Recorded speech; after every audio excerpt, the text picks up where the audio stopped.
TK. I'm rolling dice like every day.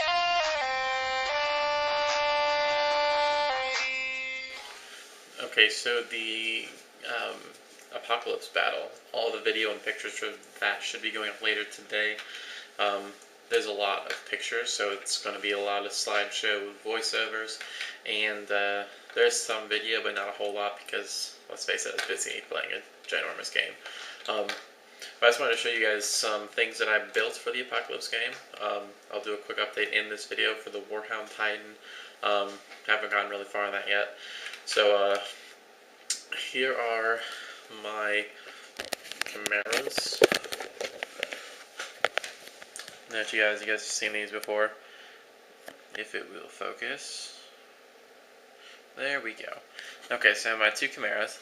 For the Apocalypse game, I wanted to do some Deathstrikes. There's actually a formation to do Vortex Deathstrikes, which is pretty awesome. Which basically is a Deathstrike missile with I think it's an infantry platoon, a Lord Commissar, and instead of shooting the Deathstrike missile, which shoots D3 plus 3-inch blast radius, which could be up to a 12-inch blast, strength 10, AP 1, ignores cover, it instead fires a 10-inch blast vortex grenade, which basically sucks everything in, instantly removed from play, except for like super heavies, which take D3 wounds, and D3 structure points in gargantuan creatures, which take D3 wounds, or D6 wounds rather. So that seemed pretty cool, and that leaves behind a vortex grenade that bounces around every turn. So they're pretty pimp. So I wanted to make some of these, and I already have the Chimera chassis, but I don't actually own the Deathstrike kit or the Manticore kit. So I built this, which is basically some I-beam plastic art here. I've got a little guy in there. This isn't all painted yet, but then I made these pistons out of some pen tube and a nail. So you can see I got those pistons on there. This top piece is for an Imperial Guard dozer blade. I drilled some holes in it. And this here is just another piece of another mechanical pen tube that I've drilled into some sandbag bits and some green stuff there, so that it slides right into the turret of the Chimera. So I think that worked out really well. It looks pretty nice. The second one, I ran out of the plastic art I-beams, and this store was closed that time of day, so because they only sell them at the train shop here. So I made this one out of pieces of sprue and pistons and all that the same way. And I put a little piece of I-beam here that I had left because this wasn't a whole dozer blade piece. So those both fit in there pretty good. And then I've got this is my Deathstrike missile.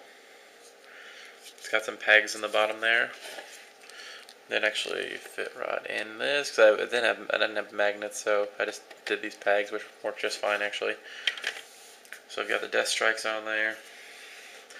This one I put the pegs on the actual piece itself, just because of how weak this one was. This one wasn't as sturdy. So there you have it. I've got my two Deathstrikes.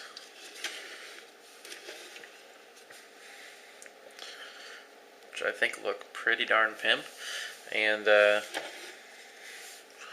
I got some work in progress pictures I'm going to put up right after I'm done with the rest of this video. But in case you can't tell from the work in progress pictures, this is the main piece of this, which I painted it kind of up like a NASA space shuttle fuel tank, with some trying out weathering and chip paint and all that for the first time, so it's a little rough. But this main piece here, this is actually a big glue stick. I know Walgreens sells like their own brand of them for really cheap, but it's exactly the same mold as the Elmer's big glue stick. This is just some rolled up toilet paper roll in the back. The front of this is literally just a piece of paper rolled into a cone with a thin piece of plastic card all the way around it for no reason really.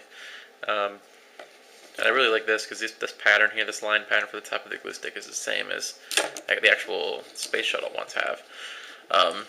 These main rockets on the side in black and white, those are actually plastic card tube with a bigger plastic card tube over them, just cut to the same sizes. And then all the fins on everything on this are just cut out of a flat sheet of plastic card. So all in all, between both of these, I used probably $2 worth of my plastic card tubes for this size, and like less than a buck, probably like 75 cents worth of plastic card tubes for these. So the glue stick's like buck 50. So between both of these, I probably spent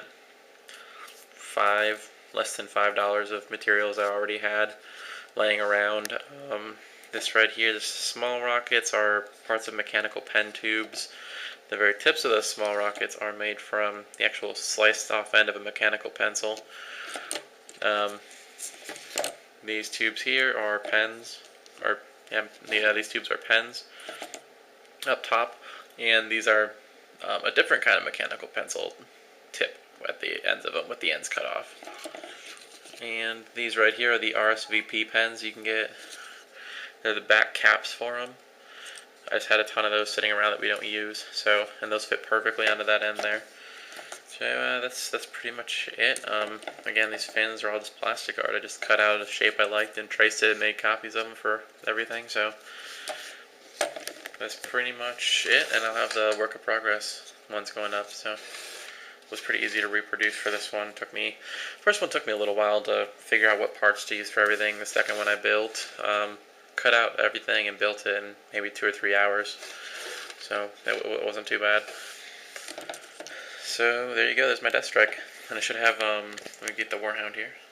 Okay, here's kind of an update on the Warhound. This is where it's at as of the Apocalypse game. Definitely not done, but I threw some things together really quick just for the game. These right here that I made ended up being too big. One of my measurements must have been off on those, so I am going to redo those, but I'm probably just going to scan my templates and shrink them in Photoshop or something and print them out and cut them, because that would be way easier than remeasuring everything. So, I just threw these together, these guns, double-barreled turbo laser destructors. I just made those in like 30 minutes, and John drew an angry face on them, which I think is pretty sweet, and I don't know if I've showed you guys the carapace yet, so... And it does rotate on the centerpiece too, it does rotate, so that's just where it's at right now, but I still got a lot of work to do in it.